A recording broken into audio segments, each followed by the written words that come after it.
Fala pessoal que acompanha o Portal Aeroflap, nós viemos aqui hoje gravar com esse Fokker 100 aqui da Pan Am Experience, inclusive siga eles aqui no Instagram, está na descrição desse vídeo. E eu resolvi, por que não a gente mostrar um pouco do trabalho que o pessoal está fazendo de restauração, enquanto eu gravo alguns vídeos normais que eu deveria gravar em nosso estúdio, que agora está em São Paulo, eu estou em Brasília e a gente está meio longe. Mas enfim, vamos testar esse formato aqui para vocês.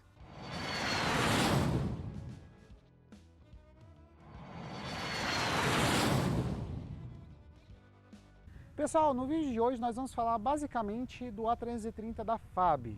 Não, a FAB não tem um A330, mas está cogitando que a FAB tenha um A330 no futuro, depois que o nosso querido presidente da República deu uma importância a isso, ao invés de dar importância para outras coisas durante a sua live.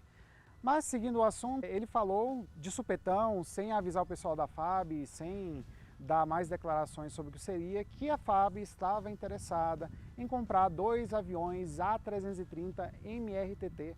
Esses aviões são fabricados pela Airbus, tá? Eles são fabricados na linha de Toulouse da empresa e são adaptados para militar na Espanha, tá? Eles recebem adaptações para ser um avião militar.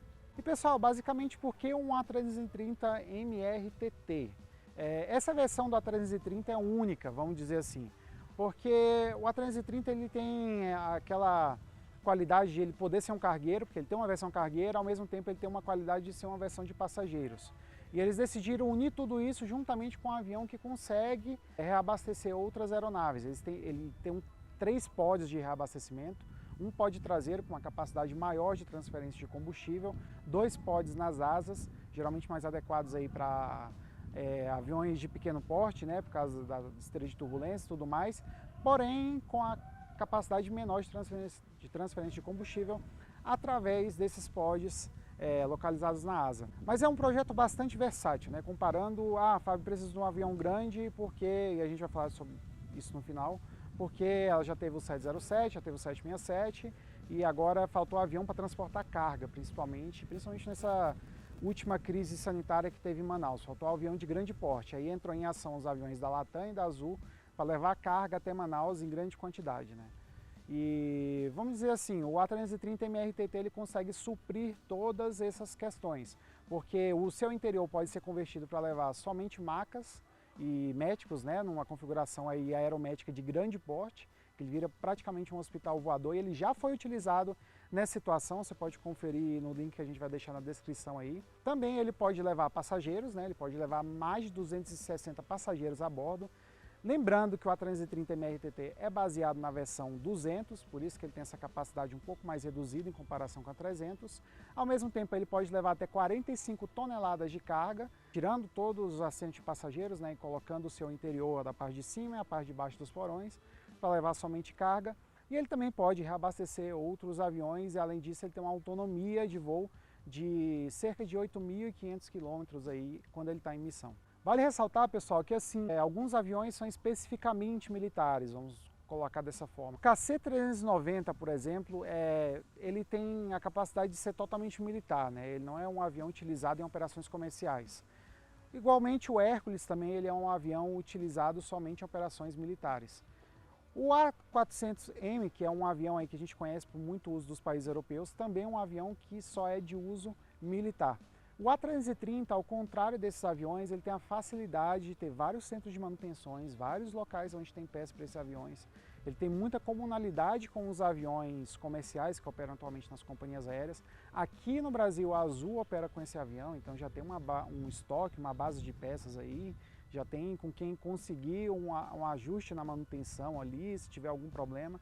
E realmente a versatilidade do A330 é muito legal e muito positiva para a FAB, assim como o 767 também foi algum tempinho atrás, quando a FAB tinha na sua frota. A gente já vai falar sobre isso, calma aí, calma aí. Só que toda essa versatilidade ela tem um custo, e o custo médio de um avião desse no mercado é de mais ou menos aí 250 milhões de dólares, tá, pessoal? Lembrando que você tem que comprar direto com a Airbus.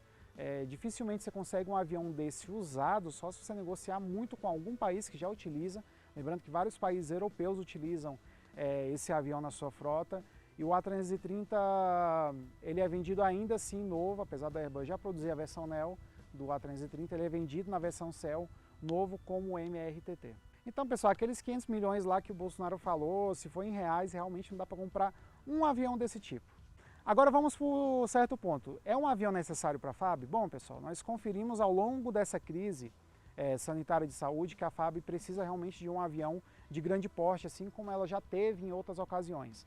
A FAB teve os famosos KC-137, né, que eram os Boeing 707 derivados da Varig, que foram convertidos para transporte de carga e tudo mais, e eles também conseguiam levar passageiros no seu interior. Esses aviões eram extremamente versáteis.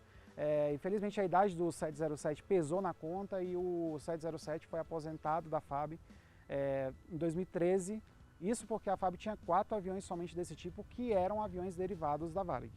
Mais recentemente, pessoal, a FAB também teve na sua frota o Boeing 767, uma versão alugada da Coach, que ela também poderia levar carga, mas somente nos porões, e poderia levar passageiros na parte superior. Esse avião operou e, assim, em termos de ajuda humanitária, de transporte de tropas, transporte de refugiados, até mesmo voo de repatriamento esse avião já fez. Então é um avião que teve a sua importância ali na FAB, chegou a transportar vacinas, chegou a transportar remédios entre diversas partes do país, ajudou bastante no transporte de itens de medicamentos, né, de itens hospitalares ali, quando teve a crise dos caminhoneiros em 2018, foi um avião que teve um diferencial aí para transportar esses materiais essenciais a longas distâncias, tipo de Brasília a Manaus, de Brasília a Boa Vista, Brasília a Belém, que são estados que demoram muito tempo mesmo de caminhão para chegar lá. Então, pessoal, o que a gente viu nessa crise sanitária que nós tivemos desde o início de 2020, né, com o início da pandemia até o final, é que, primeiro, faltou avião para buscar os brasileiros lá da China, né, mandaram os E-Jets na época, os E-Jets tiveram que fazer um monte de escala até chegar na China, então faltou avião para trazer aqueles brasileiros. Logo depois, quando o vírus chegou no Brasil, não foi através desses brasileiros, tá, chegou bem depois, meses depois, esse vírus chegou no Brasil e começou a ficar mais forte, aí faltou avião para trazer máscaras da China para o Brasil, e aí logicamente o governo teve que contratar a Latam com seus Boeing 777 para transportar essas máscaras e esses insumos hospitalares da China até o Brasil. Até os dias atuais, pessoal, esse tipo de voo é realizado, inclusive as vacinas, elas são buscadas no exterior com esses voos comerciais. Muitas vêm em voos da Atlas Air, da Emirates, da Azul, vem vários tipos de voos diferentes, tá? Então, assim, um avião desse ele tem muitos tipos de uso, além disso, ele consegue transportar até 45 toneladas, o que é muito para um avião, entre vários destinos do país, né? Então, ele consegue fazer Brasília-Manaus com 45 toneladas a bordo, ele consegue fazer Brasília-Belém, ele consegue fazer São Paulo-Manaus, ele consegue fazer Porto Alegre-Manaus com esse peso a bordo.